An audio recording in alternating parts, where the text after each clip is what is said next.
Баршаңызға қайырлы күн. Бүгін біздер ерекше муравейник дайындайтын боламыз. Муравейниктің дәл осы түрін сіз бұрын сонда жеп көрген жоқсыз деп ойлаймын. Сондықтан видеоны соңына дейін қарап, міндетті түрде жасап көріңіздер.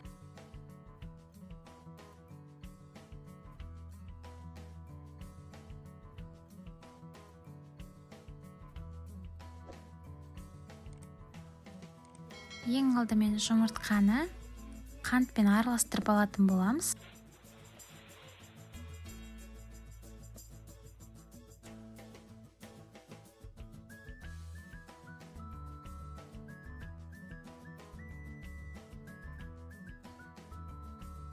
Кейін сүтімізді қосамыз.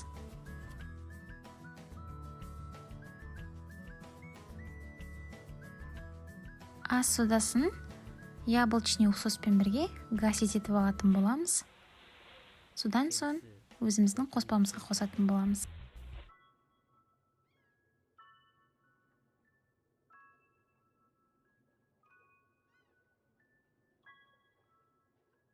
Кейін бөлме температурасындағы сары майымызды салып, жақсылап араластырып алатын боламыз.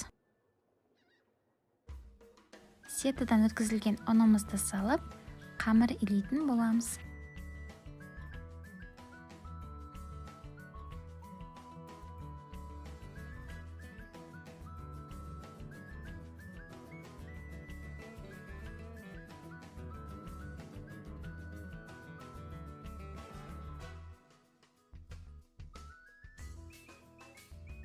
Біздің дайын тестамыз. Кейін тестаны бөліктерге бөліп, холодильникке 1 сағатқа салып алатын боламыз.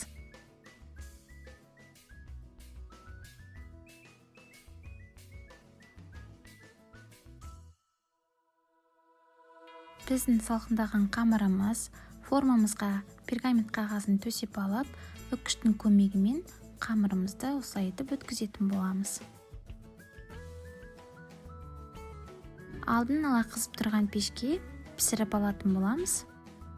Дайын тестамызды қолымызбен жылы күйінде осылай етіп бөлшектеп алатын боламыз.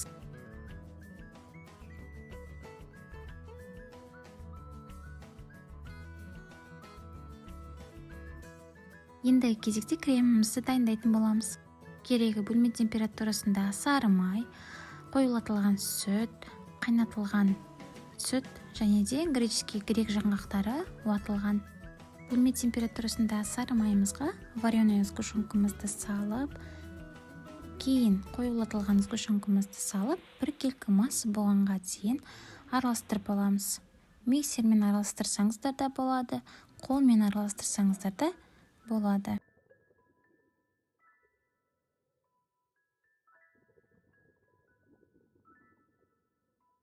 Біздің креміміз дайын, кружкаларымыз дайын. Кружкамызға кремімізді салып, және де грек жаңғағын салып, араластыратын боламыз. Грек жаңғағын блендердің көмегімен немесе қолмен уатып алсаңыздар болады.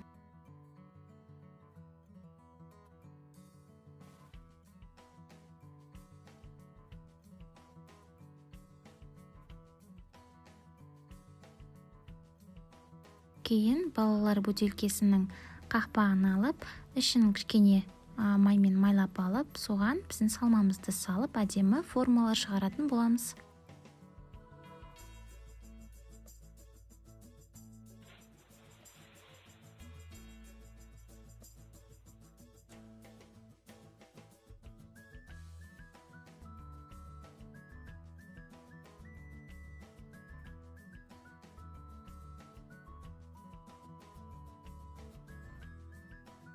Бетіне әр беру мақсатында шоколадты ертіп бетіне құйған болатынмын. Сондықтан сіздер де солай істеп көріңіздер. Макпен сәндесеңіздер де болады. Өз қалауларыңыз бойынша. Өте дәмді, ерекше, тойымды пирожнойлардың бірі. Сондықтан міндетті түрде дайындап көріңіздер. Видеоны соңына дейін қарағандарыңызға рахмет. Менің каналыма жазылып, менен жаңа видео күтіңіздер.